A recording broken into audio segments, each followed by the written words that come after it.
আসসালামু আলাইকুম রহমতুল্লাহি বারাকাতুহু সিস্টার্স। আলহামদুলিল্লাহ আমাদের ইসলামের ইতিহাসের সিরিজটি যেটা প্রতি বৃহস্পতিবারই হচ্ছে, এর উপরে যে সিরাজ সেশনটা আমরা কন্টিনিউ করছি প্রতি বৃহস্পতিবার। আপনারা অনেক আপুরা জয়েন করতেছেন, আমাদেরকে প্রশ্ন করতেছেন এবং আলহামদুলিল্লাহ it is really very engaging and interactive session for all mother's sisters around the world. আমাদের অনেক আপুরাই জয়েন করতেছেন আজকে বাংলাদেশ থেকে বা দেশের বাইরে থেকে। তো আমি একটু আপনাদের জন্য আজকে একটু আমার একটা বক্তব্য পেশ করব যে আমার যেটা মনে হয়েছে যে আমার রাসূল সাল্লাল্লাহু আলাইহি সাল্লামের সিরা পড়তে গিয়ে আমার পার্সোনাল যে রিয়েলাইজেশনটা হয়েছে, কেন আসলে আমরা মুহাম্মদ সাল্লাল্লাহু আলাইহি সাল্লামের লাইফটাকে স্টাডি করবো আজকে, কেন এই বিষয়টা অ্যাজ এ সাবজেক্ট আমাদের স্টাডি করতে হচ্ছে। It should be studied before when we grow, মানে আমরা যখন আসলে আমাদের শেখার সময়টাতেই আমাদের এটা শেখার কথা ছিল। কিন্তু দুঃখজনক যে আমাদের শুধুমাত্র হয়তো নবীজির জীবনের বিচ্ছিন্নভাবে কিছু কিছু ঘটনা শেখানো হয়েছে, যে উনি কীভাবে মানে মানুষকে কথা দিয়ে কথা রাখতেন, বা মিষ্টি খাওয়ার ঘটনা, কিংবা ওই যে উনি পশু পাখির প্রতি অনেক কাইন্ড ছিলেন। কবুতরের যে একটা পাখি, মা পাখিটার একটা ঘটনা আছে, সেটা গল্প আমরা জানি। এবং এরকম মানে হ্যাঁ, আমরা ইভেন ওনার স্ট্রাগলের কথাও জানি যে উনি মদিনায় কীভাবে হিজরত করে একটা মুসলমানদের কে নিয়ে একটা রাষ্ট্র গঠন করছেন, এবং সেখানে পরে কীভাবে ইসলাম মানব জাতির জন্য পুরোপুরিভাবে এস্টাবলিশ হইল। এবং এই ঘটনাগুলো আমরা জানি, মানে অ্যাজ এ পার্সন আমরা জানি যে উনি অবশ্যই উনি best man in the world, এবং আল্লাহ ওনাকে বেস্ট করে পাঠাইছেন পৃথিবীতে। বাট আমাদের তো এটা আসলে মানে ঠোঁটস্থ থাকার কথা ছিল, ওনার লাইফের প্রত্যেকটা মানে ডিটেইলস আমাদের জানার কথা ছিল। এবং ওটা ওনার লাইফ ইটসেলফ একটা মানে সাবজেক্ট, একটা সায়েন্সের মতন। যেভাবে আমরা অন্যান্য বিষয়গুলো পড়ছি, এবং ওনার লাইফ থেকে আমরা কি রিফ্লেকশনটা আসলে নিতে পারি, যেটা আমাদের লাইফে রিফ্লেক্ট করবে, আমাদেরকে ইম্প্যাক্ট করবে, আমাদের সোসাইটিকে ইম্প্যাক্ট করবে। কারণ রাসূল সাল্লাল্লাহু আলাইহি সাল্লাম একটা কুফর সোসাইটিতে আল্লাহ তাআলা তাকে পাঠাইছেন, এবং সেই সোসাইটিকে উনি চেঞ্জ করছেন।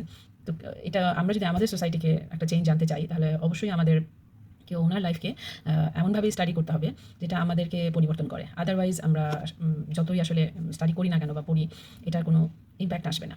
তো আমাদের কাছে আসলে এই ঘটনাগুলো, নবীজির কোন ঘটনাগুলো আমরা জানবো এবং কোন ঘটনাগুলো আমরা আমরা জানলে মানে জানতে পারবো না, এই জিনিসগুলা এভাবেই দেওয়া হয়েছে, তাই না? কিন্তু আমি যেটা দেখলাম যে এত সুন্দর করে রাসূল সাল্লাল্লাহু আলাইহি সাল্লাম উনি মানে সোসাইটি মক্কার ওই সময় মানুষদেরকে লিড করছেন, সাহাবীদেরকে।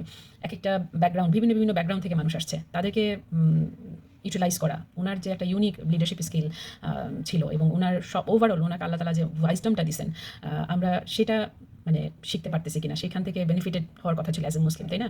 আজকে আমরা রাসূল সাল্লাল্লাহু আলাইহি সাল্লামের জীবনীটা আমরা নতুন করে আসলে পড়বো, জানবো এবং সোসাইটিতে নিয়ে যাব, যেটা একটা মানে one of the objective of our session. যে আমরা যদি আসলে স্পিক আপ করি, just not reading and academically আমি অনেক পড়লাম এবং জানলাম, এরকম না। আমরা যখন প্র্যাকটিক্যালি মানুষের কাছে এটা রাসূল সাল্লাল্লাহু আলাইহি সাল্লামের লাইফটাকে নিয়ে যাব, তখন আসলে সোসাইটিও বুঝতে পারবে যে কীভাবে রাসূল সাল্লাল্লাহু আলাইহি সাল্লাম ওই সোসাইটিতে কুফরের মধ্যে উনি ইসলামটাকে ইমপ্লিমেন্ট করছিলেন এবং কুফরকে ভ্যানিশ করছিলেন। সো আলহামদুলিল্লাহ যে আমাদের সেশনগুলোতে আপনারা যারা বোনরা জয়েন করতেছেন, খুব মনোযোগ দিয়ে শোনেন, আপনারা পার্টিসিপেট করেন, এটা আমাদের কে মানে একটা আমাদের জন্য একটা সুখবর। এবং আমি বলব যে এটা this is a style of learning, because আমরা দেখা যায় যে ছোটো বাচ্চাদেরকে যখন মানে কোনো কিছু শিখাইতে যাই, তাদেরকে বই দিলেও তারা আসলে পড়বে না, যেটা ন্যাচারালি হয়। তাদেরকে যখন আমরা তাদের সাথে ডিসকাশন করি, মানে একই ডিসকাশন হয়তো বারবার করতেছি, দেন গিয়ে তারা রিমেম্বার করে, দেন তারা লাইফে অ্যাপ্লাই করে, দেন তারা গিয়ে এটাকে মানে ইভেন স্প্রেডও করে। তো এই হচ্ছে মানে ঠিক আমাদের বড়দের জন্য কিন্তু সেম লার্নিং স্টাইল, যে আমরা আসলে মানে not only depend on reading, but we have to talk, মানে আমাদের সোসাইটি মানুষদের কাছে এটা প্রচার করা, বলা, এবং সেখানে মানুষরা কীভাবে রাসূল সাল্লাল্লাহু আলাইহি সাল্লামের লাইফকে নিয়ে ভুলভাবে চিন্তা করতেছে সেটা ফাইন্ড করা। আমরা অনেক ইনকারেক্ট কনসেপ্ট আমরা সোসাইটির মধ্যে দেখি নবীজির জীবনীকে নিয়ে, তাই না? যে নবীজি হচ্ছেন মানে বেস্ট পিপল, সো ওনার পক্ষেই সম্ভব। বাট আল্লাহ তাআলা আমাদের সূরা আযাবের 21 নম্বর আয়াতে আল্লাহ কি বলছেন? বিসমিল্লাহির রহমানির রহিম। আল্লাহ তাআলা বলতেছেন যে লাকাদ কানা লাকুম ফি রাসূলিল্লাহি উসওয়াতুন হাসানাহ, যে রাসূল সাল্লাল্লাহু আলাইহি সাল্লামের মধ্যে রয়েছে সর্বোত্তম আদর্শ মানব জাতির জন্য। সো উনাকে মানে আমাদের ফলো করতে হলে আমরা আমাদের একজনকে দেখতে হবে, যে আমরা নিজেরা ওনার লাইফটাকে ভালো করে স্টাডি করতে হবে, যে যাতে ওনার ওয়াইজডম, ওনার বিচক্ষণতা, ওনার লিডারশিপ স্কিল, এগুলাকে আমরা আমাদের লাইফে নিতে পারি। এবং যেটা বলতেছিলাম যে মানে আমরা যখন সোসাইটির মানে মানুষদের কাছে যাই, তখন দেখবো যে তারা মনে করতেছে এটা রাসূল সাল্লাল্লাহু আলাইহি সাল্লামের পক্ষেই সম্ভব ছিল।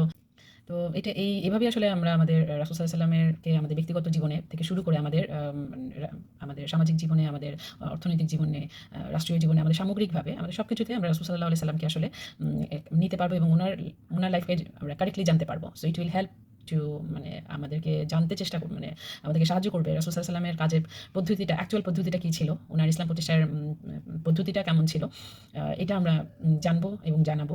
অবশ্যই যে মিসকনসেপ্ট আমাদের রাসূল সাল্লাল্লাহু আলাইহি ওয়াসাল্লামকে নিয়ে আছে, উনার জীবনকে ঘিরে বা উনার কাজকে ঘিরে, এগুলো আমরা ফাইন্ড আউট করতে পারবো সোসাইটিতে। এবং এইজন্যই এই সেশনগুলাকে আমরা বলি যে মোর এঙ্গেজিং, যে আপনারা জয়েন করবেন, কোয়েশ্চেন করবেন, কথা বলবেন, অ্যান্ড রিফ্লেক্ট করবেন ইসলামকে ওভারঅল অল জায়গাতে, সব জায়গাতে আপনারা ইসলামকে রিফ্লেক্ট করবেন। আমরা যেন সবাই ইসলামকে রিফ্লেক্ট করতে পারি আমাদের পার্সোনাল জীবন থেকে শুরু করে এভরিওয়্যার। আল্লাহ তাআলা আমাদেরকে সেই তৌফিক দান করুক। আমিন।